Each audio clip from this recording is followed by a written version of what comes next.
ভিডিওটিতে ক্লিক করার জন্য আপনাদেরকে জানাই অসংখ্য অসংখ্য ধন্যবাদ। আপনারা দেখছেন আপনাদের প্রিয় YouTube channel West Bengal DA salary. West বেঙ্গলের ডিএর আপডেট এবং বেতন বৃদ্ধির আপডেট প্রত্যেক দিনের জন্য পাবেন, তাই অবশ্যই চ্যানেলের সাথে থাকুন, চ্যানেলটিকে সাবস্ক্রাইব করে রাখুন। এখানে বলা হয়েছে অপেক্ষার অবসান, শেষমেশ কিন্তু অবশেষে 3% মহার্ঘ ভাতা বাড়ালো কিন্তু রাজ্য সরকার, মিলবে বকেয়াও।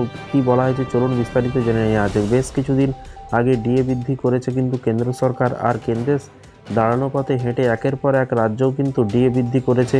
এবার সেই ডিএ বৃদ্ধির তালিকায় নাম জুড়ল কিন্তু লাদাখের, এবং দীর্ঘ অপেক্ষার পর সাম্প্রতিক ডিএ বাড়ানো হয়েছে উত্তর ভারতের কেন্দ্রশাসিত অঞ্চল লাদাখের সরকারি কর্মচারীদের জন্য। তো ফ্রেন্ডস, এটা কিন্তু পশ্চিমবঙ্গ রাজ্য সরকারি কর্মচারীদের জন্য নয়, অন্য রাজ্যের কথা কিন্তু বলা হয়েছে। ধীরে ধীরে কিন্তু বিভিন্ন রাজ্যের ডিএ বৃদ্ধি করছে, শুধু পশ্চিমবঙ্গ বাদে। এখানে বছরের শেষে এসে কিন্তু ডিএ বৃদ্ধি ঘোষণা স্বাভাবিকভাবেই কিন্তু খুশি সরকারি কর্মচারীরা। রিপোর্ট অনুযায়ী লাদাখের সরকারি কর্মচারীদের ডিএ বৃদ্ধি কার্যকর হবে 1 জুলাই থেকে, এবং অর্থাৎ কেন্দ্রীয় সরকারি কর্মচারীদের মতো কিন্তু তাদের ডিএ জুলাই থেকে কার্যকর হবে, এবং সরকারের তরফে জানানো হয়েছে আগামী মাসে বেতনের সঙ্গে বর্ধিত হারে ডিএ মিলবে। পাশাপাশি জুলাই থেকে অক্টোবর মাসে বকেয়া ডিএও পাবেন তারা।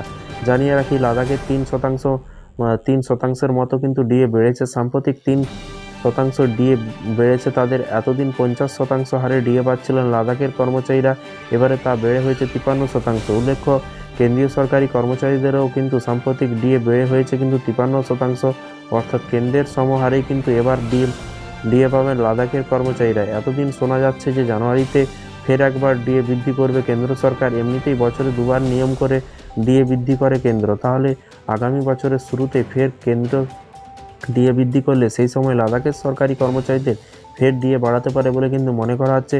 কেন্দ্র এবং একাধিক রাজ্য ডিএ বৃদ্ধি করলেও এখনও পর্যন্ত মহার্ঘ ভাতার দাবিতে আন্দোলন চালাচ্ছে বাংলার সরকারি কর্মচারীরা। 2024-এও মাত্র 14% ডিএ বৃদ্ধি পাচ্ছে, মাত্র 14% ডিএ পাচ্ছেন রাজ্যের সরকারি কর্মচারীরা। বকেয়া ডিএর দাবিতে আন্দোলন চালাচ্ছে রাজ্য সরকারি কর্মচারীরা। তো ফ্রেন্ডস, দেখতেই পাচ্ছেন কবে সেই মামলা হবে বা কবে ওই মামলার জট কাটবে, শুধু অপেক্ষার পালা। সামনে শুনানি আছে, সেই শুনানিতে কি ফল আসে বা কি শুনানি প্রকাশ করা হয় সেটা কিন্তু দেখার পালা। শুধু অপেক্ষা করুন, যখনই নতুন আপডেট আসবে অবশ্যই আপনাদেরকে জানানো হবে, তাই চ্যানেলটিকে সাবস্ক্রাইব করে পাশে থাকা বেল আইকনটিকে প্রেস করে রাখুন পরবর্তী নতুন আপডেট পাওয়ার জন্য। ভালো থাকবেন, সুস্থ থাকবেন এবং নিজের খেয়াল রাখবেন। Thank you.